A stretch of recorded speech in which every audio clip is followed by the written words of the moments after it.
What's going on, everybody? It's your boy, Danny the Bull, back with another video here on Thanksgiving Eve in the United States. Welcome. Bitcoin is at almost 96,000, bounced right back up from its first real correction since, breaking out towards the 100K region. So things are looking good. Alts are picking up. We're getting closer and closer to alt season. A lot to talk about as always. Let's see who we got in the chat. Jomi can't be here, but he's going to watch tomorrow. It's late for the Europeans. I know what's going on, Jomi. Let's go, Jordan Riz in the house. How you doing, brother? Big A, what's good? Smells fun. Let's go. Matt Johnson, what's going on, brother? Hope you're doing well. Dino in the house. Thanks for the stream. Glad to be seeing you more often. Yeah, I gotta, once I get back into the groove of thing, and it makes it easier with, market picking up, there's much more to talk about, obviously, right? So once I'm back in the groove of things, I get into a rhythm. So it's fun to talk about crypto right now. John in the house. Let's go. Base Labs #1 Chuck Raider in the house. Hope everyone's doing well. But yeah, Bitcoin at around the $96,000 level. See it on the week, drop down to 91.6, about almost a 10% retracement. But what you'll find in bull runs is that dips get eaten up, right? You don't have very prolonged dips. So we're no longer in that rangy, that range that we were in for 8 months. We're now in a different type of market. We have to adjust to it. Dips tend to get eaten up. Ethereum trending towards, look at this beautiful chart on Ethereum on the 1 day, up over 10%. People were doing obituaries on Ethereum for some reason. Ethereum is going to still do its thing, and I think this thing will run to 10K this cycle. But here we go on the 7 day, up almost 20%. On the month, up 43% for Ethereum. Still hasn't gotten back to last cycle's all-time highs, but it's marching back to 4K. And then you see a sea of green. XRP up 33%. A lot of these big caps, these have dropped, along with Bitcoin, had a little retracement. But look at them on the daily, 5%, 5%. 8%, almost 10% on Chainlink. Pepe's up almost 10%. Uniswap up 25% almost. So it's looking good. But what's also pretty dope is some of our smaller caps. Look at Tectum. Wow, just popped. This just popped. It was sitting at about $8.70 15 minutes ago. But the smaller caps are starting to move now also. So Tectum up 15% on the day. I want to talk about Tectum a bunch today. They had their AMA this week on the heels of some FUD, or I don't know if it was FUD, but the CEO stepped down or actually was removed, and there was some uncertainty around that, if not fear, uncertainty, and doubt, but definitely people questioning if that would be a negative impact towards Tectum this cycle. And I don't think it will be. I think Tectum's going to do just fine. We'll talk about TET a little later, but let's take a look at some of these other ones. Rio up 13% on the day now. 7 days up 66%. Is that right for Rio? I guess it was at, 69 cents. So this is why I don't sit on my hands when prices are cheap on some of these assets. some of these coins that we like long term for the cycle. I don't get too picky down here because the moves up are violent, right? And we saw earlier in the year this move for Rio from 80 cents to $3 happened in the course of about a couple weeks, not even. Yeah, on March 6th, it was 92 cents.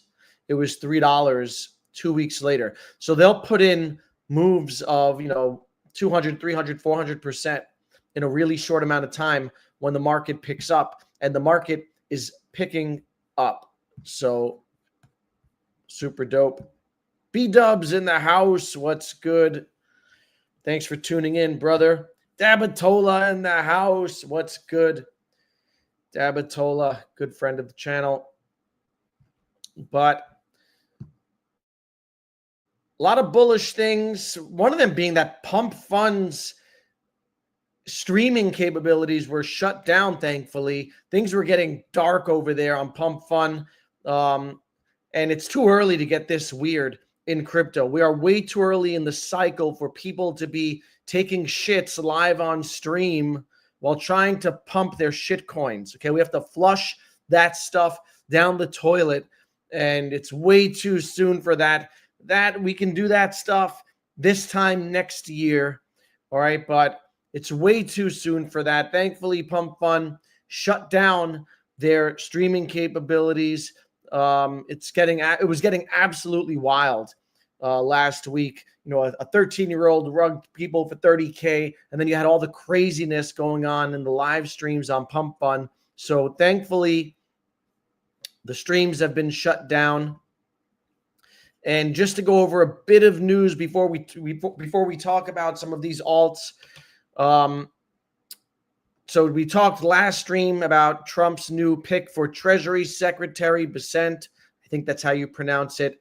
And, word is that this is going to open the floodgates to a bunch of crypto ETFs. So we have the Bitcoin ETF, we have Ethereum ETFs, but get ready because we may be seeing a flood of other ETFs hitting the market, giving exposure to the traditional stock market and Wall Street to start coming in to buy up these assets in a more traditional way. I think Solana applications have gone out. Now there's talk of currencies like Ripple, Hedera, and significantly index funds. Right? So I think 2025, we're likely to see some index funds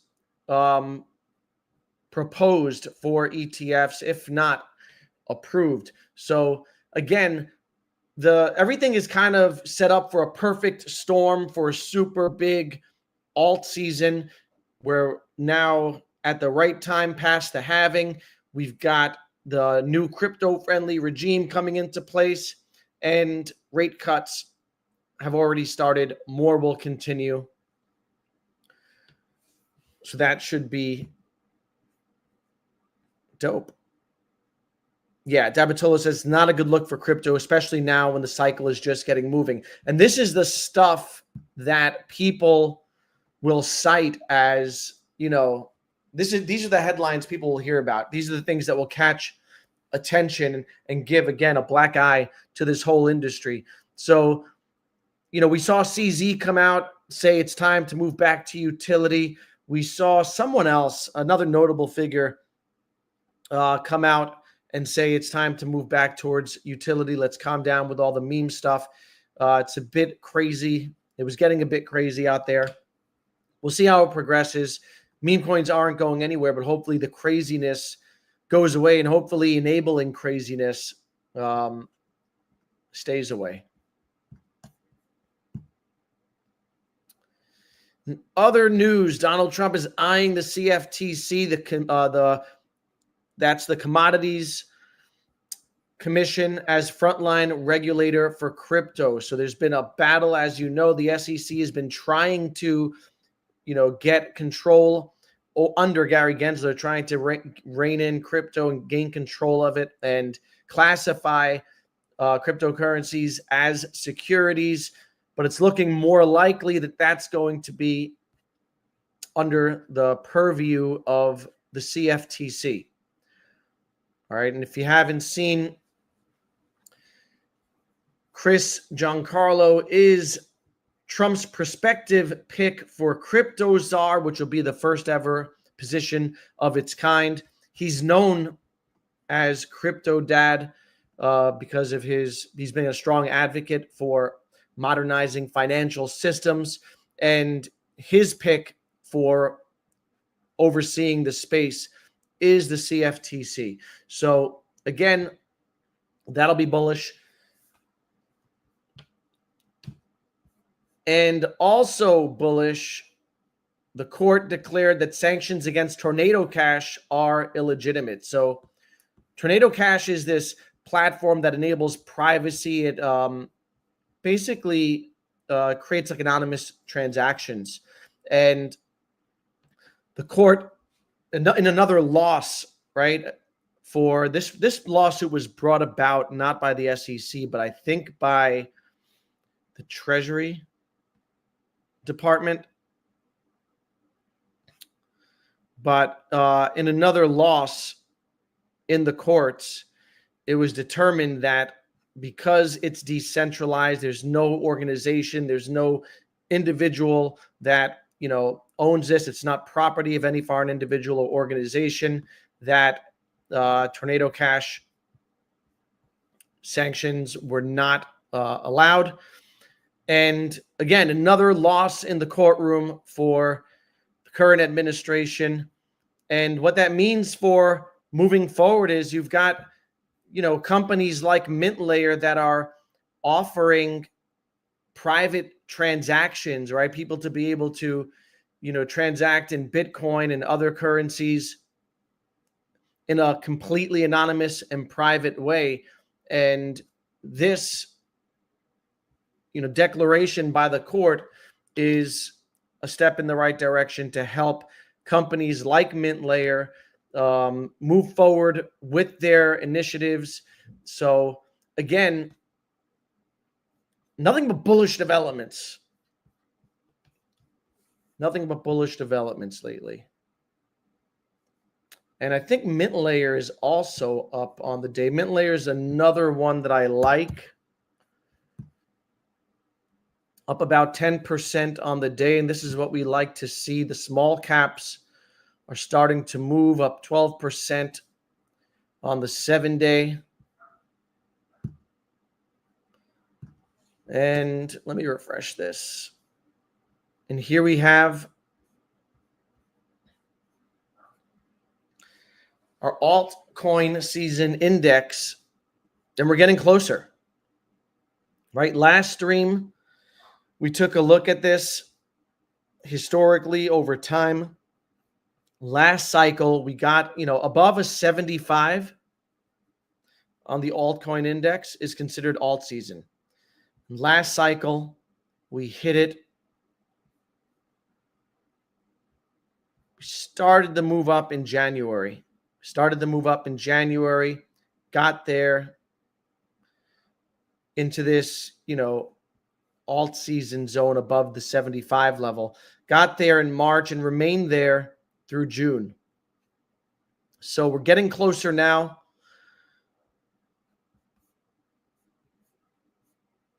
Doesn't mean we can't come back down. Last I saw, Bitcoin dominance is at 58%. It had maxed out at a little over 60%. But also, to note, last cycle, Bitcoin dominance put in another high in December. So maybe Bitcoin shoots up some more, takes up more market share, and breaks 100K. Bitcoin dominance goes up. But we're definitely inching closer to alt season. All right, we're definitely getting closer. And again, historically, the way it works and how we've been seeing this play out. Big caps move first, right? And we've seen the big caps make big moves over the last week to 2 weeks. and then mid caps, and then small caps. But when the small caps move, we'll see 10Xs, 20Xs, 50Xs. And I was talking in the Telegram today, and we were talking about total market cap and how the total market cap of crypto is now over, I think it's almost $3.5 trillion. $3.5 trillion, but our small caps haven't moved. So people start questioning the small caps, right? Are they going to move? Maybe this time is different. The one thing that we've learned over the last year and over the years that we've been in this space is this time is not different. All right. Don't bet against the cycle. This time is not different. And the big caps have moved first, but it's important to note that when Dogecoin moves up, when Doge does a 30% move, it's adding $15 billion to the total market cap of crypto, right? A 30% move on Doge adds 15 or more billion dollars to the total market cap. You can get something like Tectum. It can 10x and put in add 600 million to the total market cap. It can put in a move of 100x, right? And add less to the total market cap of the whole space than Dogecoin. So don't get mind effed. I don't want to get targeted by YouTube. I don't want to get demonetized, but I'll censor myself. Don't allow the market to play mind tricks on you and think, well, this time is different. People are saying, well, institutions are in now, and maybe institutions are only interested in, Bitcoin, Ethereum, and the big caps. The money is going to flow into the small caps. And when it does, it doesn't take as much to move the markets. They're so volatile. They're so small and so volatile that that's how they're able to put in big moves. Okay, so you don't need a ton. You don't need billions of dollars to flow in to Tectum for it to cross $1 billion market cap.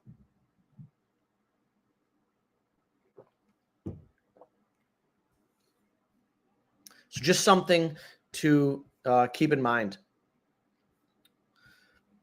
And I talked about Tectum earlier. Their CEO was removed, I believe. I forget his name, but the CEO was removed, and people were questioning whether it would have an impact on TET this cycle, and it won't.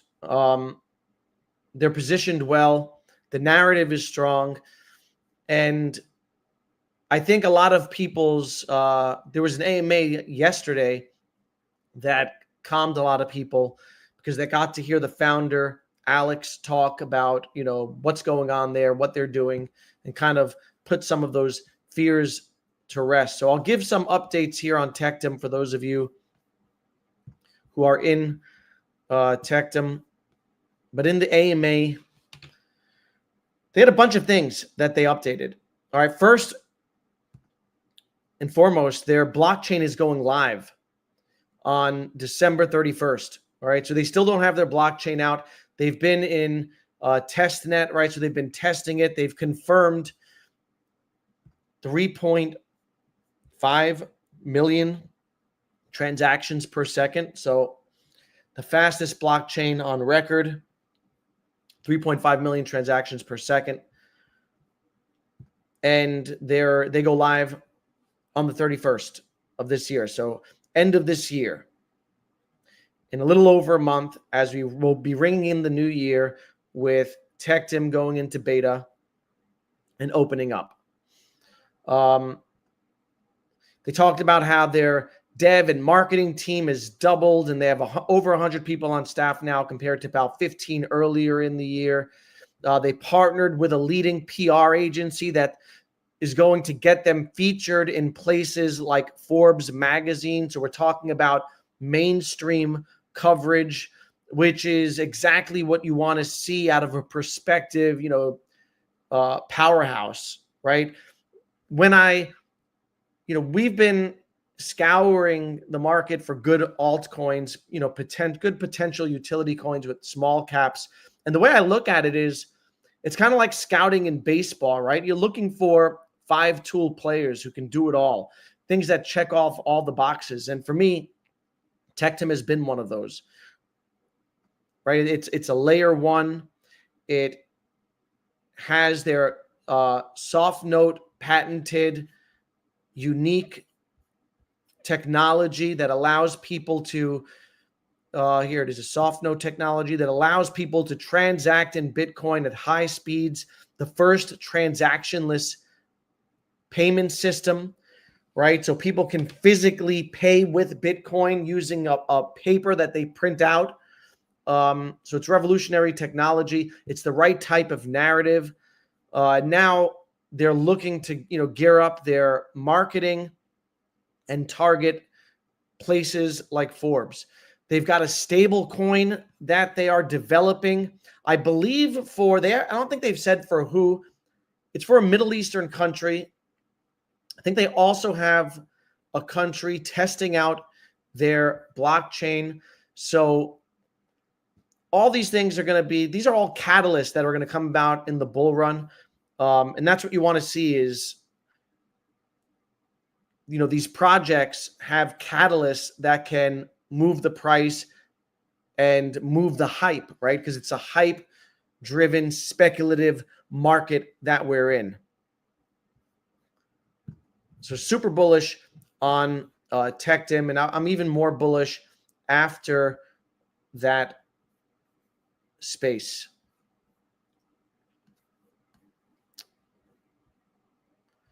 And when I bought Tectum, I bought Mint Layer kind of like as a hedge to it, because the Bitcoin narrative isn't going anywhere, and the question becomes, how do you tap into Bitcoin and tap into Bitcoin for DeFi specifically, right? And how do you tap into Bitcoin for the RWA space and all that? So Mint Layer solves that problem. I like this narrative as well.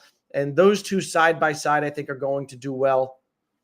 Both small caps. We talked in the last stream about how fast these things can move. And I think they're going to move fast. And I think Mint Layer put a 10x in. Let me pull up this chart again.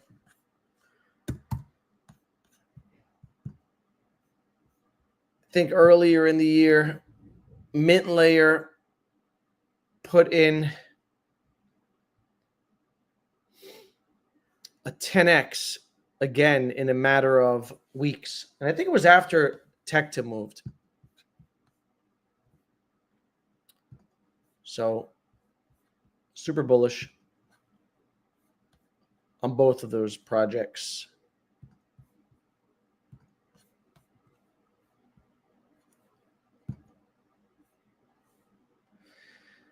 And then you've got, the big caps that are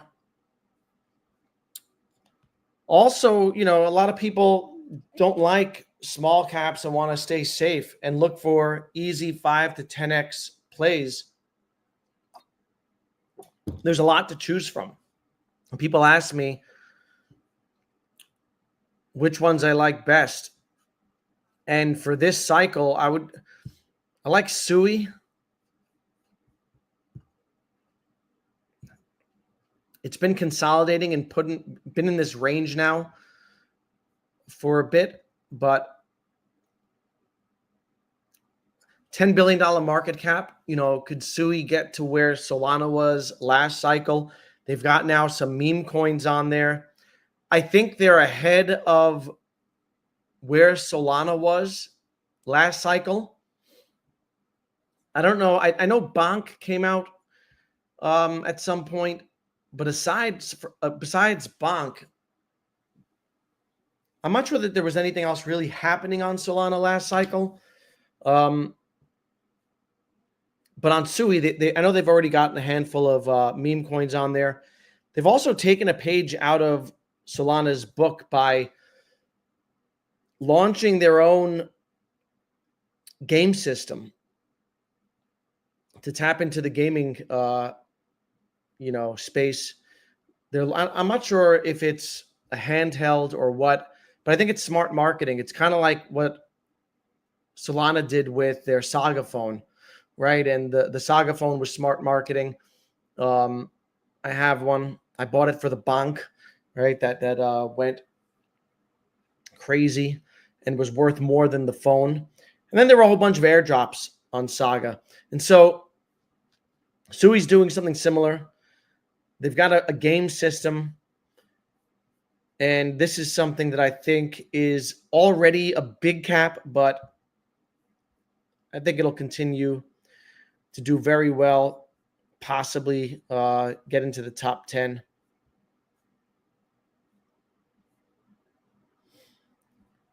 I think Near will continue to be strong. Near put in a high of about $20. Yeah, $20 last cycle. And, most second cycle coins don't put in new highs. I would say like 85% of them fail to get back to all-time highs. But Near looks like it's primed to put in a new all-time high this cycle. $8 billion market cap. You can see it getting into the 50s and beyond. And then a couple other big caps.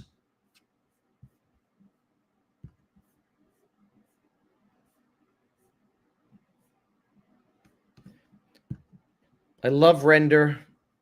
And these have put in moves that recently. So on the 7-day, it's not up too much. On the month, 61%. But Render at a $4 billion market cap. I think Render is something that could get to a $40 to $50 billion market cap. And it's really going to set the tone for AI, I think, and be the biggest cap AI token this cycle. And the thing is, once it gets there, then it becomes a magnet for some of the others, right? It'll set precedent for how high these things can go, because this is really AI's first cycle. So, a lot of us have AI bags. Mine is AI Tech, Solidus. It's at $122 million market cap. But there's question, how high are these going to go this cycle? I think Render's going to definitely lead the way and get to a good $40 billion market cap or so.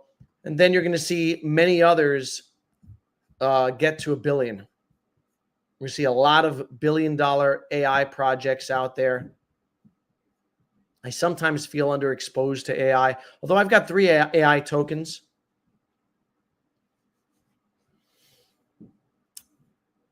FET is another good one. And I think that FET was joining forces with these other 2 projects, but I thought that was squashed. But who knows? It says Artificial Superintelligence Alliance. FET was supposed to combine with 2 other projects.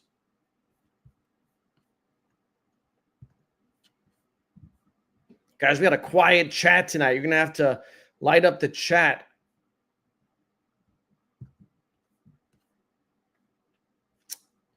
But if you look at AI over the last 7 days, they've been big movers. And that's no surprise. NVIDIA just had their earnings report. So NVIDIA is going to continue to lead the way, and a lot of these have been moving hard. Delicium, AGI, another one I like. I don't hold. Up 33% on the month. So you can see that AI is going to continue to move hard. I saw some gaming stuff starting to come back. Naka up 20%, got back over $1.26. And Naka's been strong. And besides Mcade, Naka's my biggest gaming bag. You know, any buys of Naka under $1, I think were great buys. This is something that went to $3 back in March. It's at $116 million market cap. And I think Naka can put in a good 20x or so this cycle. I can see it, you know, in the billions. I still hold my Omi. Horrible decision. Yeah, I mean, I sold my Omi, and what I did was during the downtime, right, when everything was down, I took time to consolidate into my highest conviction plays. And one thing I'll always ask myself is, would I buy this now, right? And if the answer is no, then I sold it and I would sell it into my higher conviction plays, right? If I wouldn't recommend something to a friend to buy, then chances are, you know, maybe it's not a good hold for me, because it's hard to sell something, right, that you've held specifically for a long time. And I'm not speaking about Omi right now. I'm just talking about the process of selling something that you've held for a long time. It's not easy to sell something that you've held for a long time. But one of the ways that I've made it easier on myself is to ask myself, is this something I would buy right now? Is this something that I would recommend people buy? And then make a decision. And then consolidate into highest conviction plays. And ultimately, if you're selling something to buy something else that you have a high conviction and the market is telling you, it's got confirmation from the market, right? Like Naka has confirmation from the market. You know that Naka is going up. Unless something catastrophic happens, Naka is going to $10, right? I don't see any way Naka doesn't get to $10 unless, again, like there's some Black Swan Naka event. You know, something like Rio. I can't see a scenario where Rio, because look at the chart, right? The market is telling you that Rio is going to go higher. RWAs are going to be a hot narrative. Rio has a ton of, you know, I think strong social media presence, very active community. $127 million market cap. This was 11 cents a year ago, right? I'm very confident in a $10 to $20 Rio. So if I'm not confident in something, if I think something might get left behind,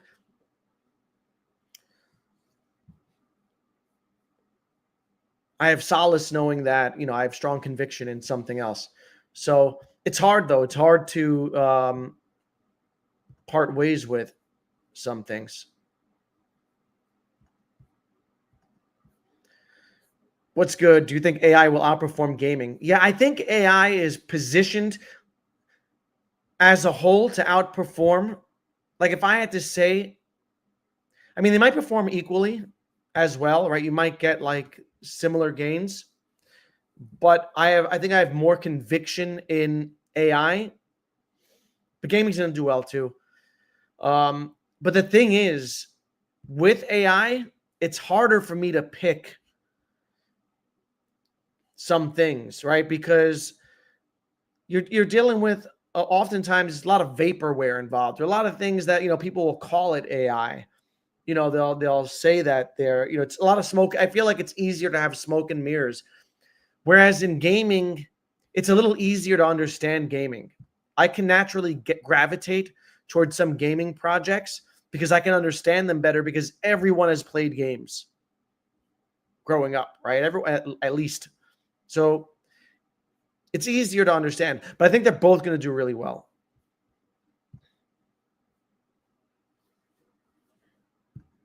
HG in the house. What's good, brother? Hard to sell something at a 50K loss.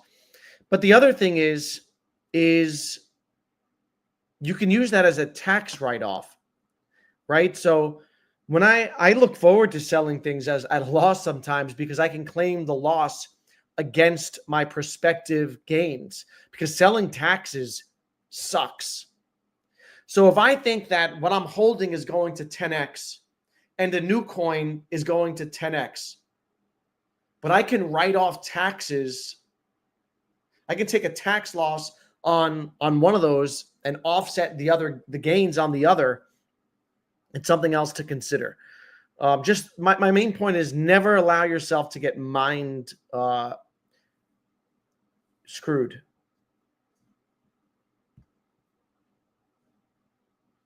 Yeah, and it's not going to zero, right? I don't think it's going to zero either. But I also think it's important not to, some people get trapped, right? And money is money. If I have $10,000 in something that I think isn't going to perform, that's $10,000 that I can make $100,000 into. I could turn that 10K into 100K in a good bull run with a solid 10Xer, right? Or even 200K if you find a 20Xer. So I'm trying to squeeze as much juice out of my portfolio, which means sometimes I will sell out of things that I don't believe in or don't believe strongly enough in. And sometimes I make mistakes doing that, but you also have to be comfortable making mistakes. You know, I bought Palm AI. Palm AI might have ended up being my biggest bag. I bought this. Ron put this out in Telegram down all the way back here. So I must have bought this at like 3 cents or something. Not a big bag, but it would be a big bag now. I didn't have conviction in it. It looked like gimmicky, like a gimmicky AI play to me. And so I sold it for, I did a 5X on it maybe or whatever. So I made money. I can't complain. But my point is, I don't regret selling it, because if you if you make a mistake and then you relive that mistake every day, it's going to hamstring you in the future, right? So all you can do is, I'm not afraid to make a mistake. If I make a mistake, I'll learn from it. And what I learned from this is leave a moon bag. Leave a moon bag at least. But, you know, Palm AI, now at a $90 million market cap, I think they have a partnership deal with Altcoin Daily. I'm sure of it, because Altcoin Daily keeps talking about them. So, you know, they've got their marketing right. And really that's all you need in a crypto cycle. Altcoins are meme coins, okay? There's really, to me, there's no difference between altcoins and meme coins, because all you're doing is trading narratives. All right, we're all trading narratives. We're trading stories. And so we're looking for AI coins, gaming coins, RWA coins that tick certain boxes that enough people have said that they're going to buy. And so we jump into it and we buy it. And now we form a community around it. And don't delude yourself into thinking that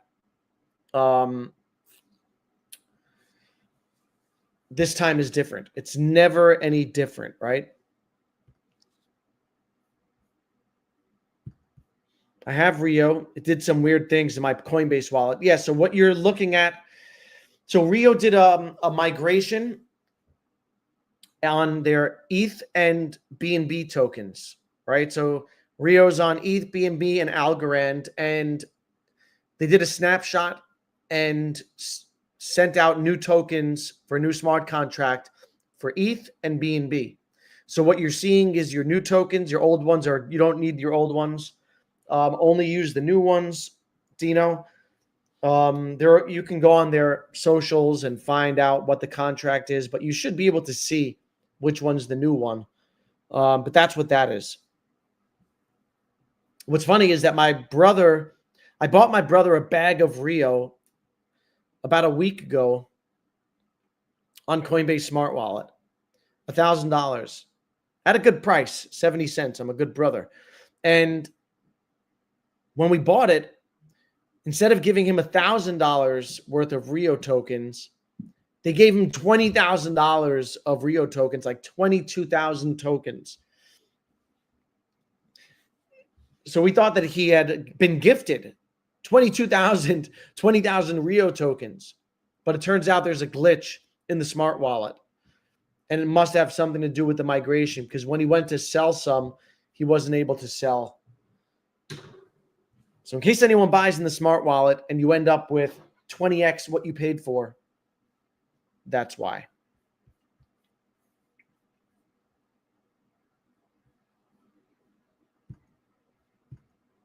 Yeah, and Tino says that's what happened to him.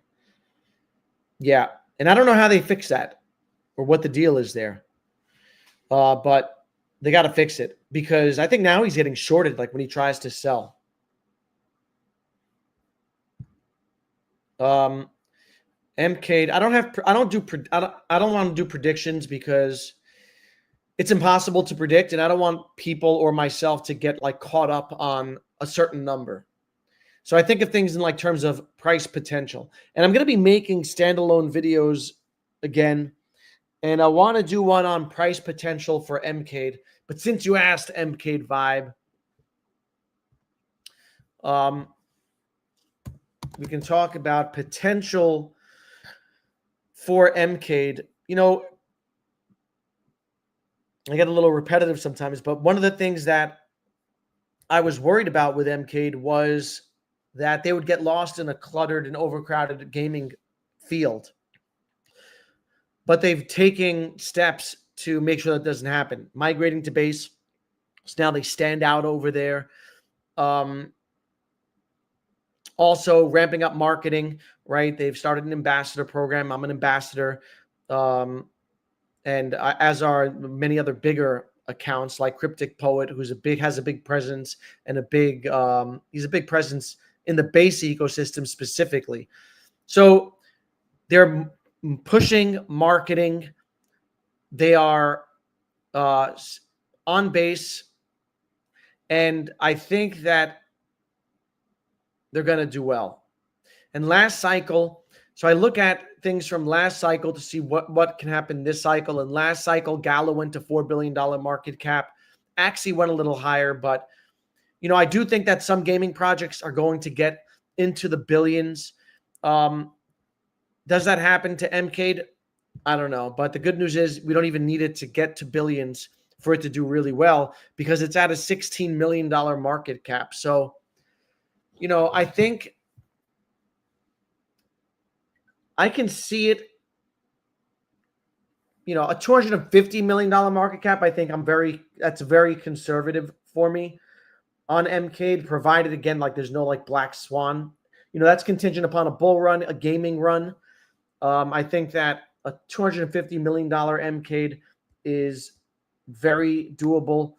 That's about a 15x from here. That would put it at, and I don't think that's like I don't think that's, it's capped at that, right? I'm just giving like a low end. I'm using my calculator. So I think like lower end, I think 20 cents, but potential wise, I think it can go to $500 million comfortably. You know, when I talked about last stream, I talked about the number of coins that are going to go to a $500 million market cap this cycle. And I think it's going to be around 750 coins. I think the top, you know, we could see a scenario where the top 1,000 coins have about a $500 million market cap. So I think that Mcade could do that, right? It could put in that type of return, in which case that would put it at like a 46 cents, a 50 cents. So that's kind of like a bull case scenario. is like 50 cents. A base case is like 20 cents. And then, I don't rule out higher, because if they catch flight and, if they catch fire, and what I like about them is that they do have narratives built around them that can allow for that. Most notably, I think, is Jamie King, the founder of Rockstar Games and the producer of GTA 2, is an advisor to the team, and GTA 6 is coming out this year. And so I look at something like Games for a Living, which I also like a lot, and I have a bag of Games for a Living. And the reason why I bought Games for a Living initially is because the founder of EA Sports founded Games for a Living. And they have, another team member was on the team of King Barcelona, which they created Candy Crush and, a lot of other popular mobile games. So narratives matter a lot. And Mcade has the base, narrative. They have Jamie King narrative. They have the TG games. I think they can catch fire and go above 50 cents, but we're going to find out. AI tech, I think, can comfortably go to a $2 billion market cap. Sitting at 1.2. So a $2 billion market cap. And they actually have that on their roadmap, right? Which is kind of funny. And nothing is without risk, right? I mean, like I said earlier, there's a lot of AI stuff that's smoke and mirrors, and I've not seen or used AI tech, but I like their narrative, right? I like the different things that they've got going on. One is kind of like renting out GPU, which is very necessary for, AI to be sustainable. They have an AI marketplace where people can use different, utilize different AI functions. They have a launch pad.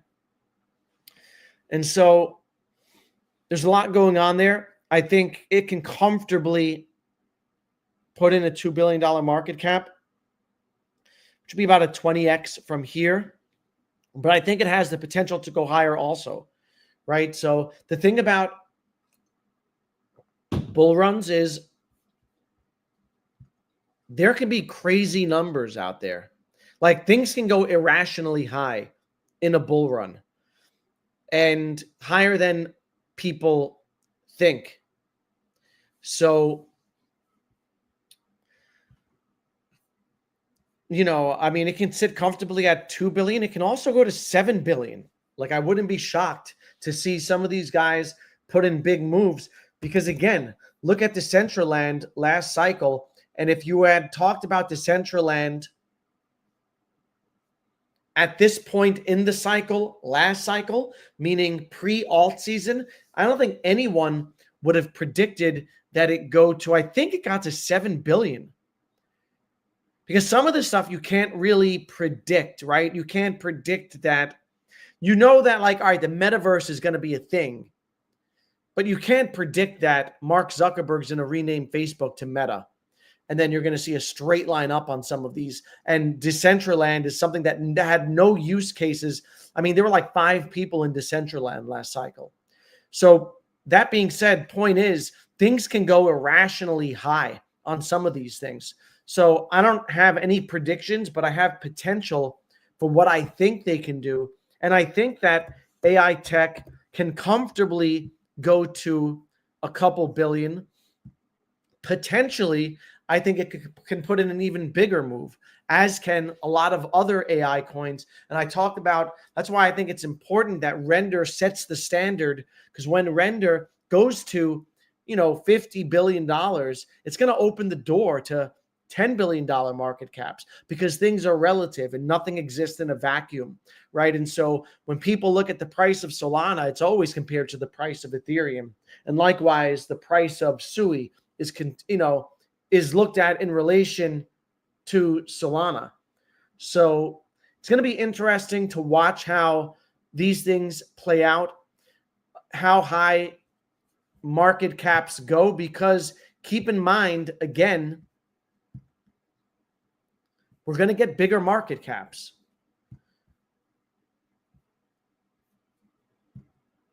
Right? Look at the top. And this isn't like at peak, but if you look at the 2017 cycle versus the 20, and this isn't in market cap. I should have put this in market cap. But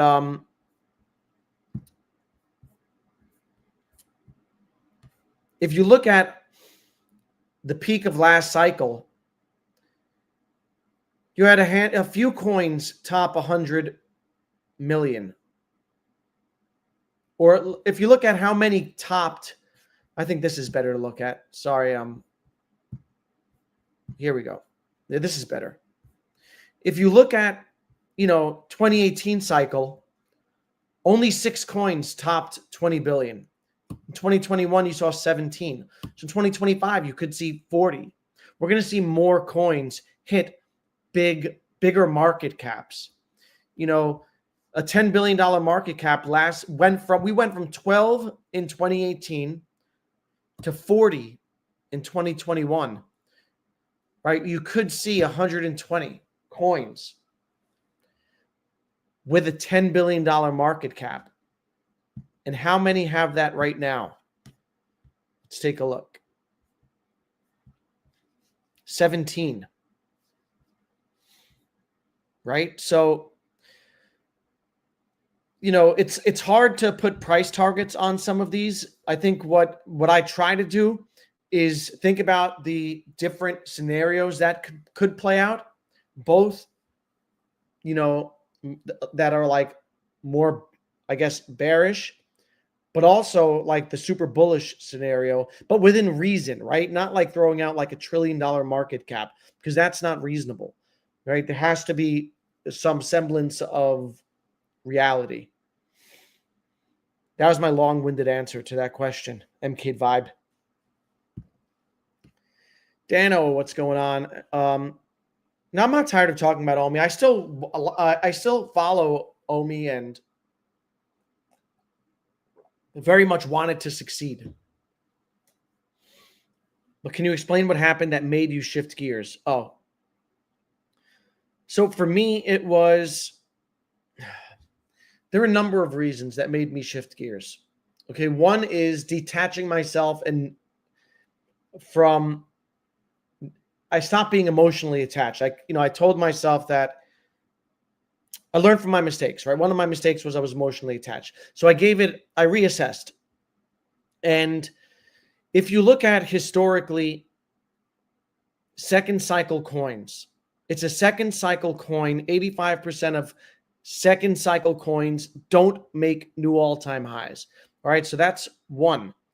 Two, it's in an older narrative, right? It's last cycle's narrative. So again, I'm focused on AI, I'm focused on gaming, I'm focused on RWA. NFTs might have a run again at the end of the cycle. We'll see. I wouldn't discount it. But then you combine those things with really what really made me shift gears is just horrific communication and not getting things done and shifting. So there's still no clarity for me around the token. Okay. We've heard of we knew of when they came out with like their OUP article 2 and they outlined all the use cases. There's never been an overhaul of that. It's never been addressed as to what is still in play and what's not. What bothered me was that in an AMA, like as an aside, Dan said, "Oh, we're not gonna, it's not gonna be linked in the VVverse." Or David, you also said it, and it was as an aside. It wasn't like, guys, AMA, we're shifting gears. It was like kind of nonchalant and flippant, and their communication has been really bad, as has their ability to execute on anything meaningful over the course of 5 years. And so for me, I don't have trust in that, right? And there's a potential for them to underperform significantly. And so why would I take on that risk when there is so much potential for these other tokens that are first cycle tokens in hot narratives that I think have the potential to overperform ridiculously. So for me, that was my thinking. And I asked myself, Rio was at I was buying Rio at 11 cents. So when I would ask myself, okay, Rio at like a $20 million market cap, Rio at a $30 million market cap with these bullish catalysts ahead of them versus OMI, on top of that, the negative sentiment and all that exists within the community. And OMI, it was way more expensive. So when I sold, OMI was at like here. So think about that OMI was at a market cap of about $240 million or about 200 million. So when I was looking at that $200 million market cap versus Rio was sitting at 40 million or 50 million, that was my decision. But again, I hope it does well. And it's just, what I decided to do with my money. Thanks for the insight, brother. What's good, Faceless? Chuck trending on Dex Tools today? Oh, I didn't even see that.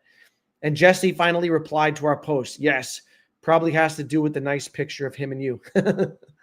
Yeah, I don't know if Jesse's getting sick of us, but we have a relentless community, an absolutely relentless community.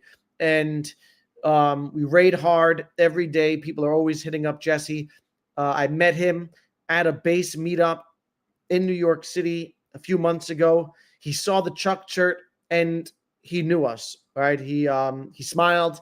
He said he knew who we were. He had heard the song Chuck Boys from Chuck Boys music video, and so I didn't even realize that we were trending today. We're a little green on the day. Base meme coins have been down a bit. I think meme coins in general, smaller ones, since the whole pump fund stuff, have cooled. But Chuck is up about 100% or so from the bottom of 1.6 million, a little less than that. We're at about we were at 0016. So from 0016, we're at 0028, holding a new floor. Love to see it. But yeah, Jesse Pollock responded to a tweet from the Chuck official account today. And that's what you want. You want awareness.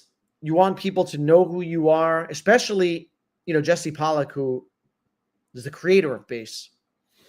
And I'll be heading to Art Basel next week. I'll be going to another Base meetup and meeting, some influencers and other projects and things like that.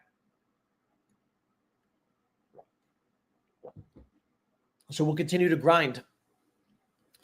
And Chuck has held up well. We held a good floor. Never went below $1 million market cap. Launched at a $200,000 market cap. So still up over 10x from launch, right? I mean, you can look at down from $31 million market cap to 2.8, but still up over a 10x from launch 8 months ago. So I like to see the consolidation of a new floor. Tino says, hopefully my DCA is lower than others to get my investment back. Yeah, that's the other thing, hopefully, OMI will go up with the market. So it's not like it's not going to, it's not going to go up. I think it'll go up with the, eventually. But, you don't like to see, this was $1 billion token. And I said this last stream, this was $1 billion token. And if you look at other $1 billion tokens from last cycle, like Gala, which put in similar gains to OMI, I think they were like two of the biggest gainers last cycle from bottom to top. But you see the difference in strength, and it's a reflection of the sentiment around it. right? And also the fact that Gala is on a whole bunch of exchanges and no one outside of the OMI community really trades OMI or talks about it. So they need to change that. They need to get on exchanges, bigger ones, and they need to market. They need to market the token. They need to push it. They need to stand behind it. They need to talk about it, because now there is a 12-month window of opportunity, and maybe it'll get helped out a lot with, you need an NFT run.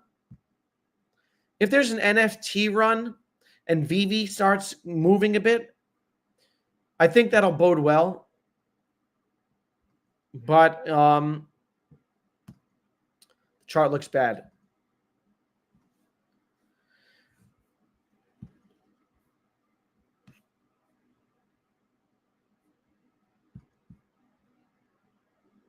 Yeah. Nice bag of Mcade. Oh, congratulations, Dino, about to have his second daughter. Congratulations. Jasmine Coin, Tony Smith, the Bitcoin of Japan, will hit $3 in February. Let's pull up. I was actually looking at Jasmine again, Tony, because you've been shilling it relentlessly, and I love it. I love your shilling of Jasmine, up almost 10% today, up 30% on the week. Nice. Up 40% on the month for Jasmine. $1.27 billion market cap. And Jasmine, is a project based out of Tokyo. It's is a cryptocurrency project of Tokyo-based Internet of Things. So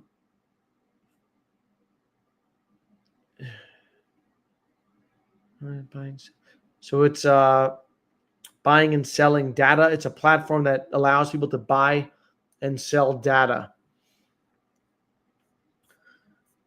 And Jasmine was out last. Well, it came out at the end of last cycle, so went to $4. Wow, went to $4. That's crazy. Is that real? I wonder how much was in circulating supply at the time. I don't think it's getting back to $4, but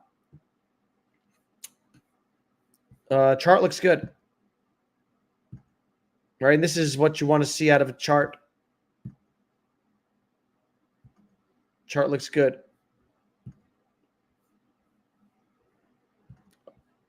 Oh, Dino just found out today. Congratulations, brother.